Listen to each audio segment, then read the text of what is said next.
Hello, listen to these developments in recorded music's history and ask yourself, when did recorded sound hit a pinnacle where it probably couldn't get much better, and where from then on it started to get worse?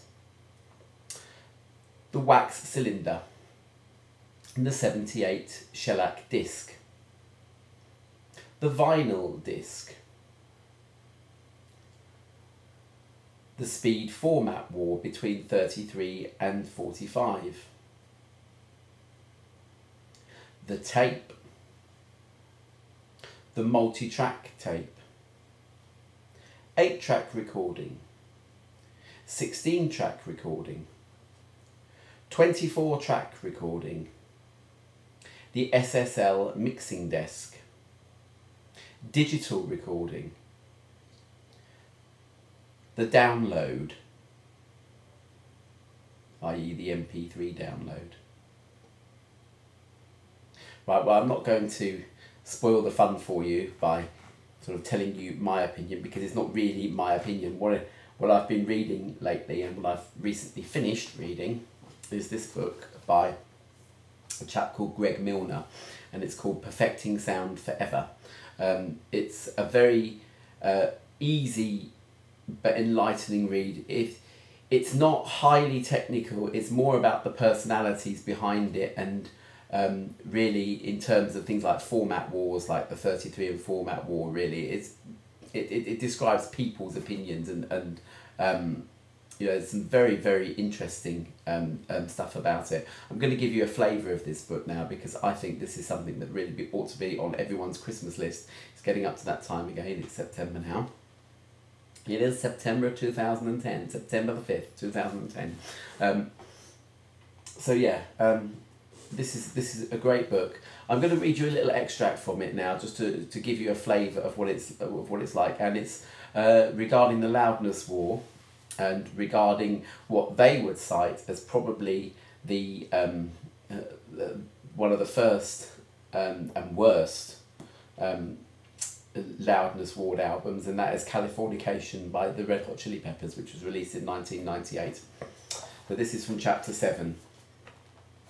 Okay, it's not intended to break copyright law, by the way. This is intended to get people to actually buy it. So if anyone from Greg Milner's publishing company is listening, that's the intention behind it. So please don't moan at me. Okay, so this is the story of the band that clipped itself to death and other dispatches from the loudness war.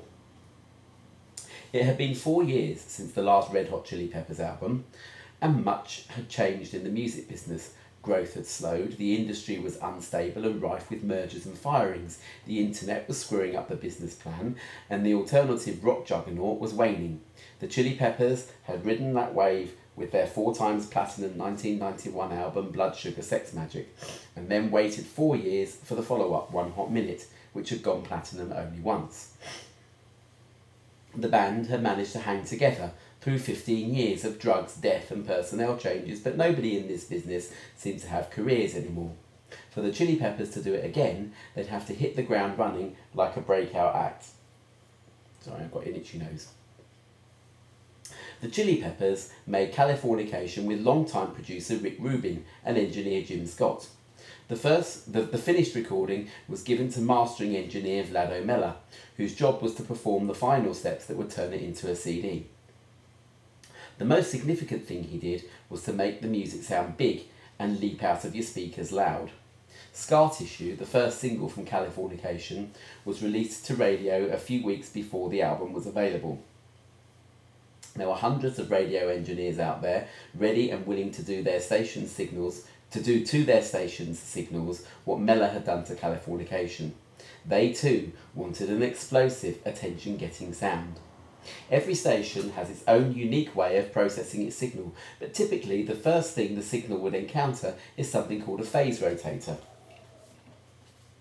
The sound of the human voice is volatile and often produces an erratic signal that can cause distortion when heard on the air.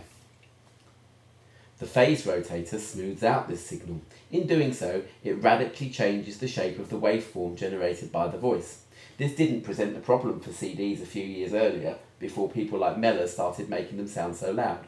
But for a song engineered like Scar Tissue, the phase rotator had unintended consequences. Californication had been mastered at such a high level that there were times when the signal was too hot for the CD system to handle. At these moments, too brief to hear consciously, the signal ceased to exist. One unintended effect of the phase rotator was that these areas were now distributed randomly throughout the song, dotting it with little bits of missing detail, each one a bit like a scar from a severe burn, as two radio processing masterminds put it, giving new meaning to the song's title. Scar Tissue had barely begun its processing journey, and it was already damaged goods. The next step was automatic gain control, AGC. The AGC's most basic function was to regulate levels to compensate for any wide swings caused by the DJ's voice. But it also had come to be an essential tool to deal with the growing disparity of the loudness of current commercial recordings versus those from earlier eras. Without AGC, you'd have to constantly adjust your radio's volume control. A typical rock or pop station, the kind that were played Scar Tissue, would have already reached the conclusion that sounding less loud than its competitors was commercial death, so AGC was used to keep the signal loud at all times. Any significant differences between soft and loud parts of a song would be much harder to hear on the radio. It was all loud all the time. After going through some stereo enhancement and equalisation, the next stop was a multiband processor. The processor separated out the music's different frequencies into several groups: low bass, semi-low bass, mid-range, treble, etc., and then processed each separately. Any peaks in volume were squashed and the softer parts were moved up, so that there was little difference between the music's average level and its peak level. The problem was that Milner had already done something similar in the mastering process. And these radio processors were designed for records made in a bygone era, just a few years earlier, of not so extreme loudness. The processors were programmed to look for peaks in the signal, but Scar Tissue didn't really have any peaks. It was more like one gigantic peak. Encountering Scar Tissue, the multiband processor concluded its job was to squash that peak, which is to say it clamped down on the whole song, not just on isolated points.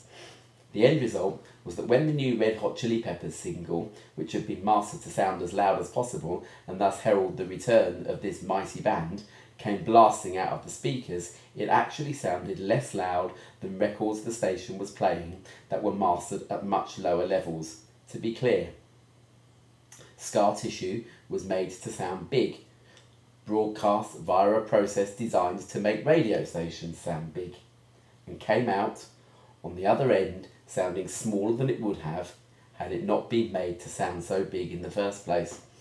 You couldn't ask for a better symbol of the strange state of music in the last moments of the 20th century. It was a time when the recording industry responded to the increased dynamic range that digital technology offered over analogue by making records whose dynamic range was narrower than that of the analogue era. When the craft of making records was locked in a death race to see who could use digital audio to its least potential. When one of the leading practitioners of that craft, someone who had been involved with the making of Californication and was horrified by the way it sounded in the end, found himself unable to listen to virtually any CD made since 1992 straight through in one sitting. When a Chili Peppers fan launched a petition drive to get the bands to make records that weren't so loud, we need to ask ourselves some hard questions. What would make a highly respected mastering engineer, someone who literally makes records for a living, suddenly unable to listen to any recording for more than a few minutes at a time? What could make fans of the sort of rock band who perform naked except for genital socks want the band to quit making such a racket? What happened to music in the 90s? So there is quite an interesting little extract of Perfecting Sound Forever. It doesn't always deal with pop music, it does deal with classical music as well, because that's part of the whole history of recorded sound, which is covered in this book.